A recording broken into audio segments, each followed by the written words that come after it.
All right, let's talk about OKRs. Some people swear by them, and others, they think they're just some corporate busy work. But here's the truth, most companies get them wrong, and when they do, OKRs turn out to be a giant waste of time. As an engineer leader, you've probably seen it. Goals that are just a to-do list, OKRs that only live in a slide deck, or processes that slows down the team instead of driving impact. So how do you actually make OKRs work? That's why I sat down with Luca Cipriani, VP of Engineering at Jimdo and OKR coach. Luca has helped companies design strategy, scale engineering teams, and use OKRs the right way. In this episode, you will learn why most OKRs fail, how to roll them out across the entire company, and how to connect engineering strategy directly with business goals. Welcome to the Tech Lead Experience. If you haven't subscribed, please subscribe to this podcast if you're interested in engineering leader topics. Let's roll out. Luca Cipriani, welcome to the podcast. Hello, everybody. Thanks a lot for inviting me. You work already since several years at Jimdo in engineering leadership. Can you describe a little bit what do you do at Jimdo and what Jimdo is? Okay, yeah, Jimdo is a company that does a software as a service to help small entrepreneurs either to get started or expand their business, especially small companies. So we start with a website builder, but then a lot more. No, you can organize event. Soon we will also be able to help you more on the commercial side. So it's really helping a small entrepreneur across the world, especially present in Europe. There I'm VP of engineering, as you just said. So I'm overseeing the engineering department, a little less than 100 engineers. So as you can imagine, now we are collaborating all together to build this complex suite of software. Jumping straight into the topic of OKRs, can you explain in simple words what is an OKR, especially in the context of engineering leadership? Okay, for me, it's a way to align teams. So it's really a method more than anything else that clearly aligns the strategy and the vision of the organization with the tactic and help people have a nice framework for prioritizing the task, but also to understand a bit better how they can turn the strategy into a tactic with very clear and measurable goals. So like objective, key, results, right? 3 parts. I would say that effectively there are 4 parts in OKR. So one is the objective, of course.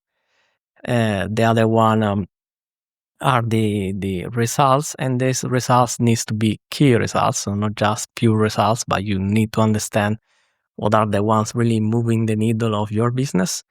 And then I think there is another parameter, and that's the time that is usually not discussed that much, but effectively can make an objective either extremely hard or maybe too simple. Now, I can even make example, but if I tell you, let's get a new graduation, then you can say, maybe this is feasible. If I tell you, let's do that in 5 years, then you say, yeah, I can invest in that. But if I say, okay, let's get graduated by tomorrow, you say it's just impossible. So time also is a component in OKRs that usually is not discussed that much in literature as well. Why did you advocate so much about the correct implementation of that? What was your first experience? So yes, I started initially just reading the book and trying to apply it in the very small team I was managing by that time, but didn't really get the full grasp of it. And to understand the reasoning behind it, I had to deep dive into a lot more literature. So from really starting not with Andy Grove, but also before that, all the management by objective, Drucker, and even before. I think there was quite a lot of history, but the most important lesson indeed was to try it out when I was working, especially at Arduino. I tried with very small team. Initially, I made the usual mistakes of being still output driven, explaining more the what to do instead of the what we want to achieve. So effectively, they were turning more like as a to-do list, and that's really the worst thing you can do. And it wasn't working out much. So we either were playing the game of achieving the results, but nothing significant from the business point of view, or even people just got confused because they weren't able to find the alignment between the work we produced with the outcome that that work was having. And then I started adopting different strategies, starting to study a lot more with different part of the organization. I got help also from some other colleagues using them, especially here in Italy. And then trying more and more with multiple teams, I think I found a good way to work on it. And then I even evolved my own framework on top of it in the year. So now I think it's 12, 14 years probably that I'm using OKRs in many different organizations. You said that at the beginning you were treating the OKRs as a to-do list. So what actually makes a OKR different than a simple to-do list? What are the main differences or key aspects of a real OKR? I think it all starts with the why more than the what. So you keep asking why you want to do something, and you keep asking multiple times until you really understand that what you want to do is much likely not what you initially thought you want to do, but there might be something else that is influencing your result, giving the independence of the task to be done completely to the team. So if you have highly empowered team and you tell them what you want to achieve, and now you measure success, so what are the real numbers to check for the progress, then they might surprise you and give you incredibly nice idea on how to solve the problem, more than stating exactly what you want to do. So indeed, the big difference is don't think about how to solve the problem initially. So initially, just think about framing your problem and understanding what you want to achieve. Then the how is the second phase. And also the key results are there to inform you if you are failing with your idea of achieving that result. And that's totally fine. If you fail fast, understand that and try different strategy to keep focusing on achieving the goal regardless of what you thought initially. So you are a bit more detached from the original idea to solve a particular problem and you only focus on the results. All right. And why do you think most OKRs fail? For some companies, this is like a buzzword or like a lot of bureaucracy into your process. What do you think some companies get wrong about OKRs? Yeah, many Why do things. they So fail? there are many different mistakes, but the most common that I see are one, you start defining OKRs without having company values written down and communicated to everybody. So that's the first big mistake. The second one is you probably don't have a vision or don't have a strategy. And if you don't have them, there is no way you can create the alignment across the organization just by setting some goals, because they can point in multiple different directions. Can be for multiple teams. It can even be one cycle after another if you don't have a clear strategy. So at first I work on company values, mission, and vision, and then only after you might introduce OKR. Yes, there is also this misunderstanding that OKR introduce a lot of overhead and complication. That's actually not the case. I think on that, Christine Vodke probably is the best person at simplifying the whole idea of OKR. And indeed, she says that the best number of OKR that you can get for your company is just one. And if you need a tool for working on OKRs, is like a piece of paper. That's more than enough. If you want to be fancy, it can be a spreadsheet, but no more than that. There are actually software companies that do specific software for companies to manage their OKRs.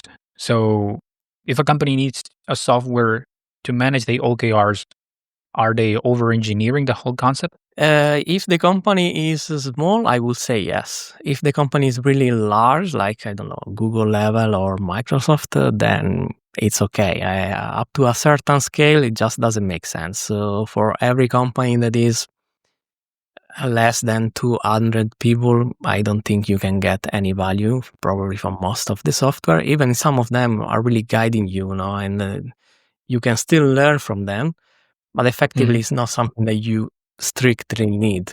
Might be a nice to have. And when it comes to, for example, something very specific in the technical level, and maybe the OKR of the company is, I don't know, because you need to connect it to a more higher level objective from the company. Is that right? For example, like save cost or optimize margins, or how is it connected to the higher levels? So not always. And also I'm not at all a fan of cascading OKRs. So I don't think everything should be managed by OKRs because OKRs are not a project management tool. OKRs are really to align your strategy with your tactics. So it is cool if you are gonna tell that that's the most important thing that the company should do to change the current behavior. But then you shouldn't represent with OKR business as usual.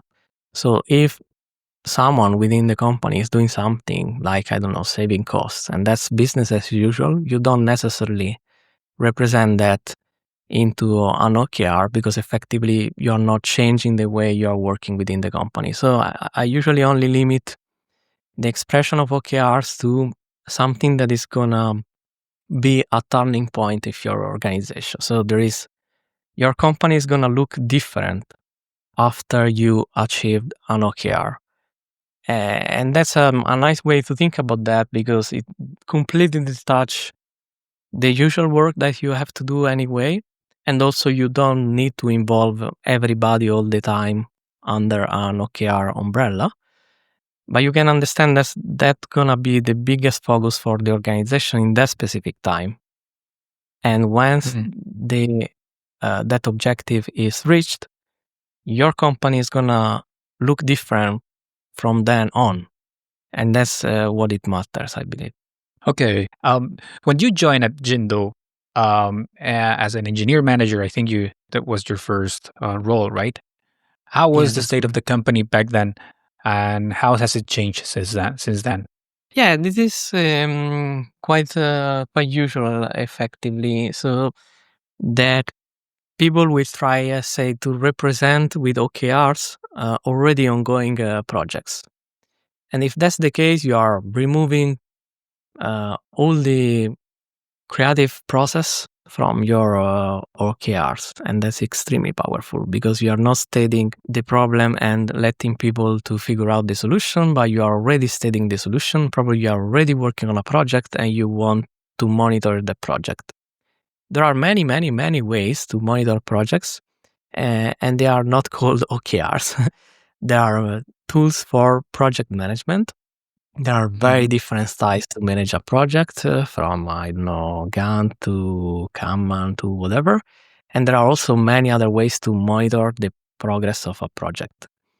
But the progress of a project doesn't tell us anything about the outcome that project is going to be on our business. So that's why I see them as kind of orthogonal to the project management. So you might be extremely efficient and super fast at doing something, so and completing a project that has zero impact on your business. But if you Mm. look at the metrics in your project, it's like everything is stellar. We are super fast at doing something that is completely useless. And then what's the point, no? The entire idea behind OKR is no, stop. The best idea is to do as little as possible to move the needle of your business. And then eventually do even nothing and still not be on the right side and have some improvement. Of course, that's not usually possible, but sometimes even you just have to wait, and that's fine. So is the overall idea is not to monitor projects, is not to monitor people. On the contrary, it's to do the least amount of work that might have impact on the objective. And that's why it's completely orthogonal from any kind of project management system that might apply for your one or more projects. And that's also why usually you can attach some project initiatives to an objective, but only after you define the objective first and not the other way around, like trying to infer an objective from the project that you already started. That just doesn't work out. And what changes when a company grows, for example, from, I don't know, 30 people to 300 and tries to keep the OKRs working? Of course, when you introduce something new, the first few times you are going to fail. And that's not a big deal because you are able to learn from the process itself. The other thing that might happen is that people don't feel involved if they cannot actively contribute to the current OKR of the company. But it has to be made very clear at the beginning that there are people that can directly impact the OKRs, and all the others that are still part of the organization can help everybody else to achieve that objective, or like they are the operations part and supporting people for the others that can directly influence the objective. So that especially happens when the company indeed is growing, with an additional complexity that while you keep trying to achieve your objective, you are also growing the organization, and that introduces a shift in culture. And that's also why it's important to state and share your objective extremely clearly, so any new joiner can get a grasp on what's going on the spot. They are easy to remember, so it's another good way to even onboard people. The third thing that I usually see is that whenever you cross more or less 100 people or so, you start having this tendency to create multiple objectives at the same time. That's usually when you start having a bit of lost focus. So it's always going to be a balance of how much you can effectively influence your business versus how much you can do effectively in parallel or not, or whatnot, and you don't want to lose your focus. So I always try to contain the number of objectives that you run in parallel to the very bare minimum, eventually one, but some company can get, I don't know, up to 3 or whatever. And of course, the larger your organization, maybe the more you can do. But this is not generally only represented on the number of objectives, but like how ambitious your objective is as a whole. So I prefer to eventually have a bit less number of objectives, but raise the quality and the ambitiousness of them if you have more people that can contribute, instead of creating too many OKRs. And that's a tendency, like the more you add people to the org, the more they might ask to have more objectives, but that's usually not the right way to think. Like you have to, it's a bit counterintuitive to some extent, but then when it works, it's really, you can immediately see the effect. When you talk about like maybe having less OKRs that have better quality, can you have an example? Like what would be an example of a bad OKR with very low impact and one that has really big impact? Yeah, one low impact will be, again, maybe very output based, and something like, let's say you want to raise the knowledge of the team member in your organization, and you do something like, okay, 75% of our team member have to take this certification. That's a very poor OKR, like only one key result, is poorly numeric. It doesn't represent anything if they actually get the knowledge and they are applying that knowledge. And then I will start asking why. So, why do you want people to know more? So, for doing what? What is the goal? Do you want them to be more engaged with the organization? Do you want them to be more knowledgeable about specific area? Want them to master AI? Okay, then focus on that and try to represent the progress on how that knowledge might be applied for real within your organization. And then you can shift the focus and say, okay, people don't just have to take an exam and it's passed and that's it. But I don't know, they need to run showcases to their colleague, and at least 80% of their colleague must tell us that they learn something new that they can apply it effectively to their business. We want to understand what is the impact of this new knowledge with the people that we have. And also creating this sort of collaboration. So it's moving away from individuals to team and organization dynamics. That's another powerful way usually to measure the impact of what you are doing, is to understand within your org and measure it. What is the impact of what you just did? Got it. Sometimes, and I think you mentioned it in one of your newsletter posts, that sometimes teams need to work to optimize and sometimes to explore. How can leaders decide which one to do, and what do you mean by optimize or explore? Yeah, that is very much connected, especially in product development, on what is the status, your current status of especially your product. If it is an entirely new business, or if something super known, maybe in the industry there are already way many competitors, or you already know the domain extremely well. So in that case, I don't think there is really the need to reinvent the wheel. So focus on optimizing, focus on speed, focus on money saving, and managing the resources and the people as best as possible, and focus mostly on throughput. If you already know exactly how it's gonna look your product or projects, and being extremely exploratory for anything that is new for your organization. Can be really anything.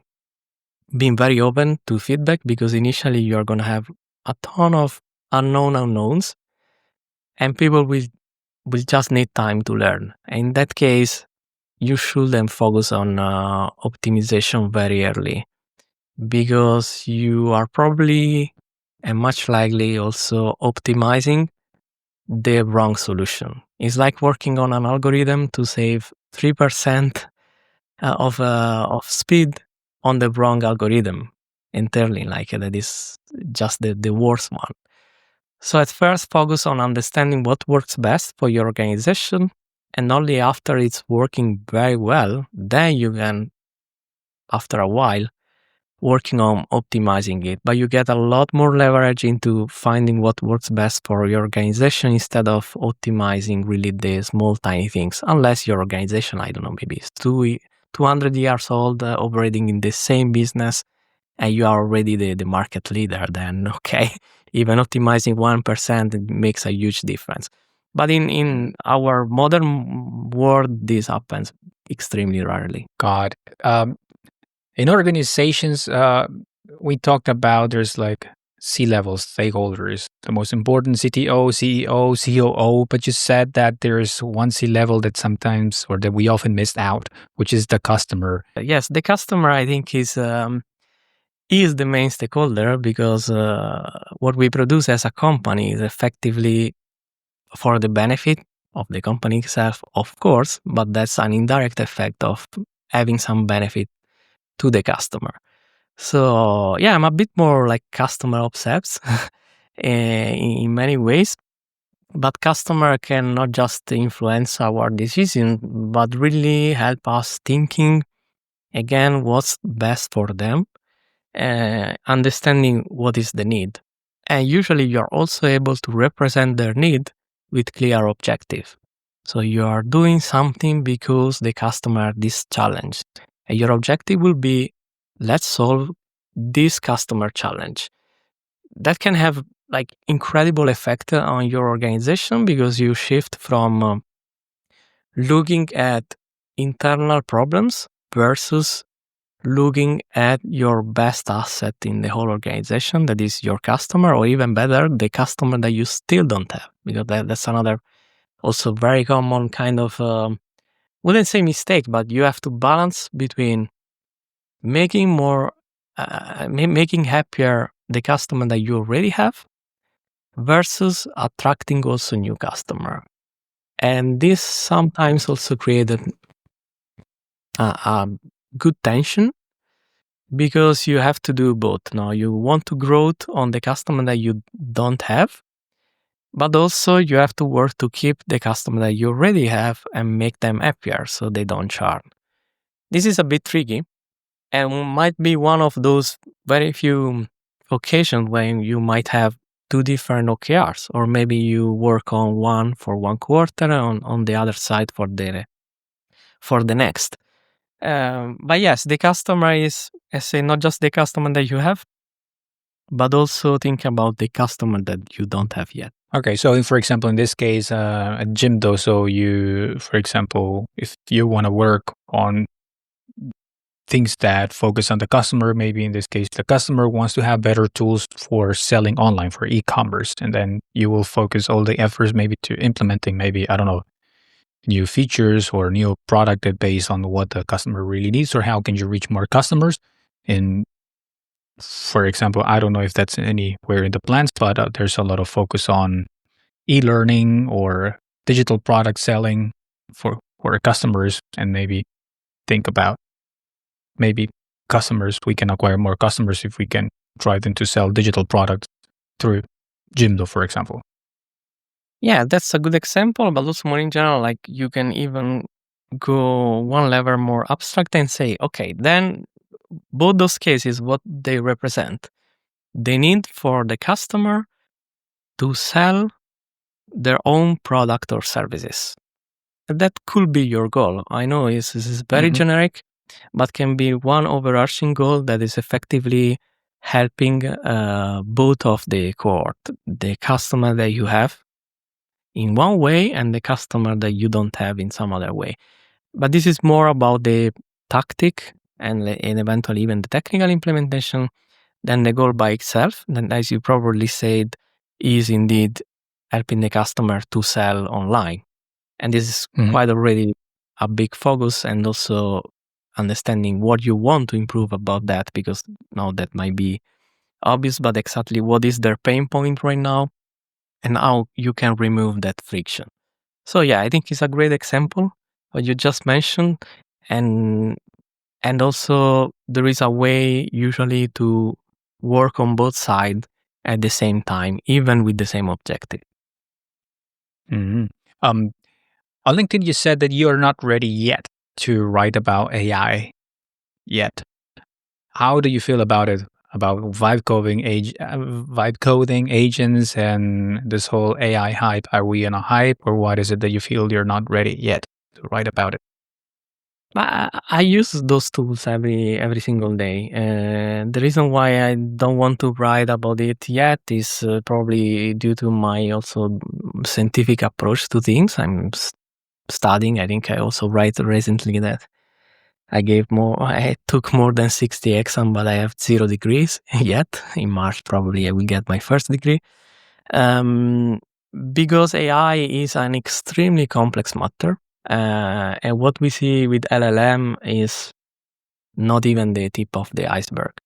There is a lot of underlying math models, computer science, computer engineering behind it.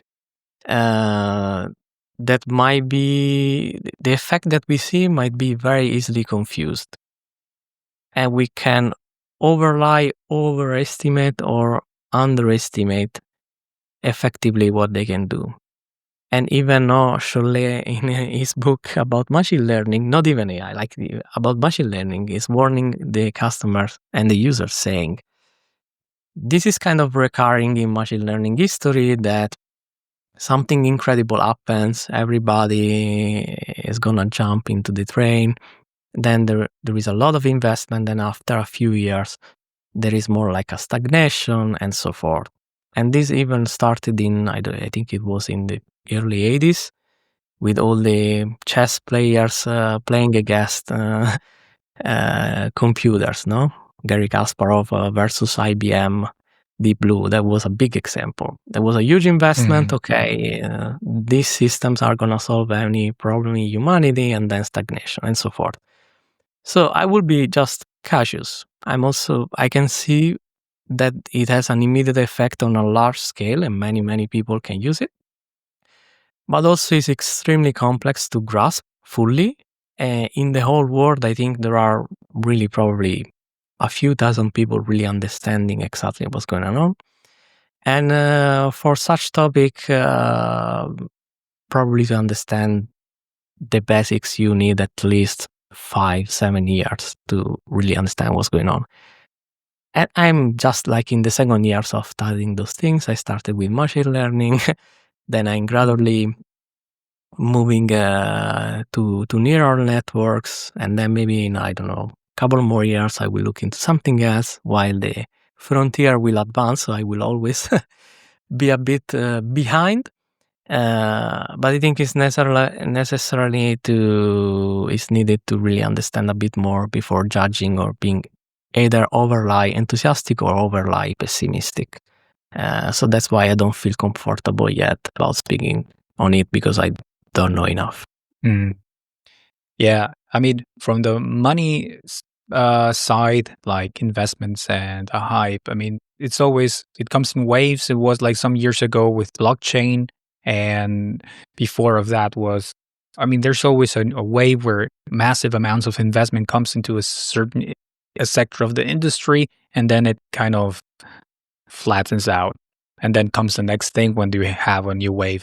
Many of the companies, in my opinion, are burning money. So how many of those that have big VC money are actually going to survive when each user are costing them lots of millions just to provide a service for a user? And even if they have premium users, those premium users actually don't pay the GPU usage. Yeah, in general, I mean, this is true, but it's also how investment work, and some other waves stick. Like one big example was cloud computing. At some point, like everybody was thinking it was a bubble, but like effectively it was not, and it's still here. No, so that's why I think we should be cautious in both ways. Of course, many startups and company will fail. Let's also effectively people invest into them, and everybody's know that probably just 1 out of 100 will be successful, but maybe the ones that will be successful will be incredibly successful, and maybe completely even disrupting industry. We are seeing what's happening with the search industry nowadays. That's quite interesting for something that was effectively a monopoly probably in the last 10 years or so.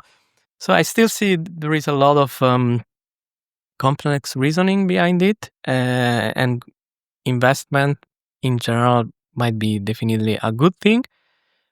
Yeah, there is also some risk of the bubble. I see some people kind of abusing the fact that now there is a lot of investment. So I've seen companies selling AI that effectively are just wrappers around someone else's model with a decent UI, or some betting on AI as it was 3 years ago and didn't evolve in the meantime. So yes, most of them will probably fail.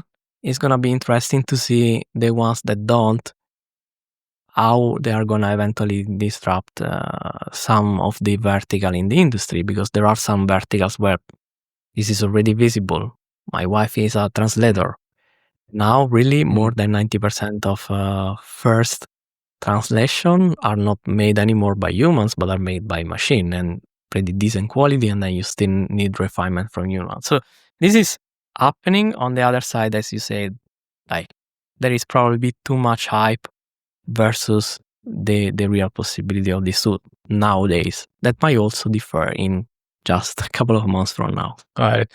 Going into the last question about OKRs, do you think that these metrics like OKRs are still going to make sense in the next 5 years or 10 years? The management by objective started in the early in the 1910 more or less, and then with the management by objective raised in the 70s. I don't think 10 years are going to make a huge difference.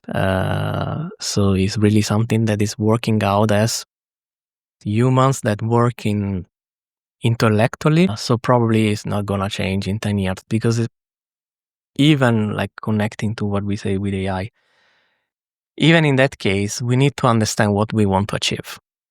And that's the essence of OKRs. Understanding what we want to achieve and how we measure them.